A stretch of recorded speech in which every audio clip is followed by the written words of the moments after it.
मेरा नाम रागनी है। मैं अब 28 साल की हो चुकी थी और मैं देखने में बहुत ही खूबसूरत थी। मुझे जो भी लड़का देखता था तुरंत फिदा हो जाता था। एक दिन एक लड़के से एक ही मुलाकात में प्यार हो गया। हम दोनों एक दूसरे को खूब पसंद करते थे। एक दिन उसने मुझे अपने जीवन की कहानी बताने लगा। कहा, मैं एक छोटा मोटा चोर हूँ। मोटरसाइकिल पर मास्क लगाकर जाना, औरतों के जेवर उड़ाना और घरों में चोरी करना मेरा पैसा है। एक बार मैं ट्रेन से पटना जा रहा था। रास्ते में मैं एक हादसे का शिकार हो गया। पूरी ट्रेन को नुकसान पहुंचा था। मैं किसी तरह जान बचाकर उतरा। मुझे कम ही चोट लगी थी। मुझे पता नहीं था कि मैं अब कहाँ हूँ कि तभी एक बूढ़ी अम्मा ने मेरा हाथ थामकर कहा, बेटा, अम्मा से रूठकर तू कहाँ भाग गया था? मैंने चौंक कर पीछे की ओर देखा। तकरीबन 60-65 साल की वह अम्मा मुझे अपना बेटा समझ रही थी। फिर तो आसपास के सारे लोगों ने मुझे बुढ़िया का बेटा साबित कर दिया। मुझे जबरदस्ती बुढ़िया के घर जाना पड़ा। शायद उस बुढ़िया के बेटे की शक्ल और उम्र पूरी तरह मुझसे मिलती जुलती थी। चलो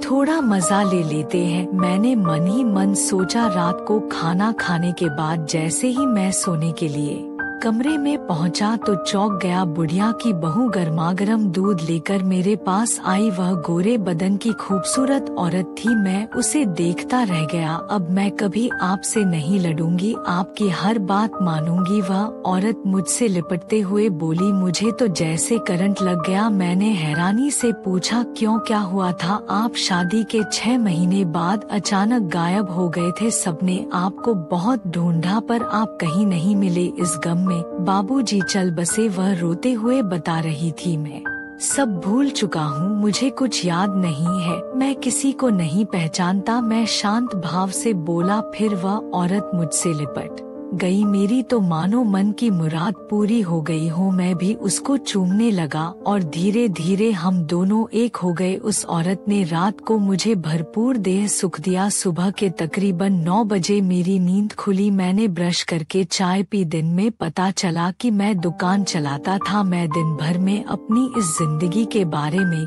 काफी कुछ जान गया। मेरी 2 बहनें थी और मैं इकलौता भाई हूँ।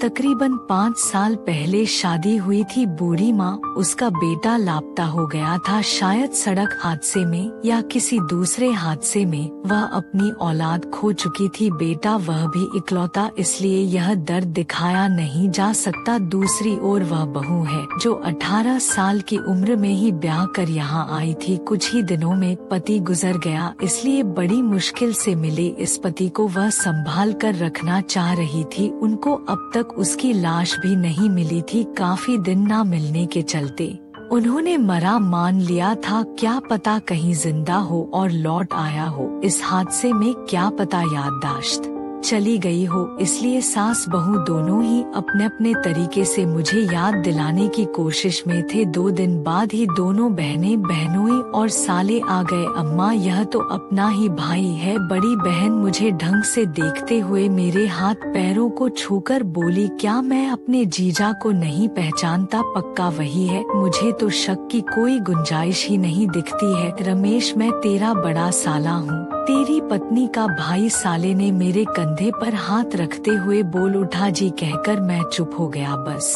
मैं सबको बड़े ही ध्यान से देख रहा था, मानो उन्हें पहचानने की कोशिश कर रहा हूँ। अरे माँ, यह हादसे से मैं अपनी याददाश्त बिल्कुल ही खो बैठा है। बाद में इसे सब याद आ जाएगा। इतना कहकर मेरी बड़ी बहन मेरा हाथ सहलाने लगी। मैं सोचने लगा कि मैं भोपाल में अकेला रहता था, वहीं रहकर छोटा मोटा काम करता था, जबकि यहाँ मुझे पत्नी भरा पूरा परिवार मिल रहा था। मैं रमेश का हूबहू था। पास पड़ोस वालों के साथ साथ सारे नाते रिश्तेदार मुझे रमेश बता रहे थे और याददाश्त खोया हुआ भी पत्नी एकदम साय की तरह मेरे साथ रहती ताकि मैं दोबारा ना भाग जाऊं। एक दिन दोपहर का खाना खाने के तकरीबन 2 घंटे बाद मैं अपना काम समझने की कोशिश कर रहा था। यहाँ मेरी पान की दुकान थी। मैं कैसे बताता कि मैं एक चोर हूँ। इस परिवार में सभी सीधे साधे हैं। एक दिन मेरा साला अपनी पत्नी के साथ आया था। उसने पूरे 4 तोले का सोने का हार पहना हुआ था, गोरा रंग, दोहरा बदन, भारी भरकम शरीर पर वह हार जच रहा था। जब मैं गौर से उस हार को देखने लगा तो झट से साला बोला, क्यों जीजा, पसंद है तो रख लो इस हार को, ऐसी बात नहीं है। मैं सबका कर बोला था, फिर भी तुम मेरी बहन के सुहाग हो, अगर कुछ चाहिए तो बोलो। मेरी बहन की वीरान जिंदगी में बाहर आ चुकी है। साला भावुक होते हुए बोला, ऐसा कुछ नहीं है। मैं मना करते हुए बोला। शाम को मेरा साला जब जाने लगा तो कुछ रुपए मेरे पत्नी को देने लगा और बोला, दुकान काफी दिनों से बंद पड़ी हुई है, मैं कल ही जाकर दुकान को सही कर दूंगा ना भैया, मेरे पास पैसे हैं। इनके पास भी जेब में 500 है। वह भाई को पैसे देने से मना करते हुए बोली, मगर मैं तो पान की दुकान चलाना भूल गया हूँ, पान लगाना तक नहीं आता मुझे, कैसे बेचूंगा। मेरे दिमाग में तेजी से कुछ चलने लगा। क्या सोच रहे हो जी साला, मानो। मेरे चेहरे को गौर से पढ़ते हुए बोला, पान की दुकान मैंने कभी नहीं चलाई है, मैं तो टेलीविजन, ट्रांजिस्टर, फ्रिज सुधारना जरूर जानता हूँ। मैं साले को समझाते हुए बोला, फिर तो हमारे पड़ोस में दुकान ले लेते हैं, 2-4 किलोमीटर में एक भी दुकान नहीं है, खूब चलेगी। साला हंसते हुए बोला। अगले दिन सुबह घर से तकरीबन 1.5 किलोमीटर दूर बंद पड़ी दुकान मुझे सौंपी गई तो दिन भर में मुझे सुधार कर दुकान की शक्ल दे दी। जरूरी सामान का इंतजाम किया गया। पहले दिन मैं 500 रुपये कमा कर लाया तो बहुत खुश था। साला भी मेरे काम से खुश था। वह मुझे खुद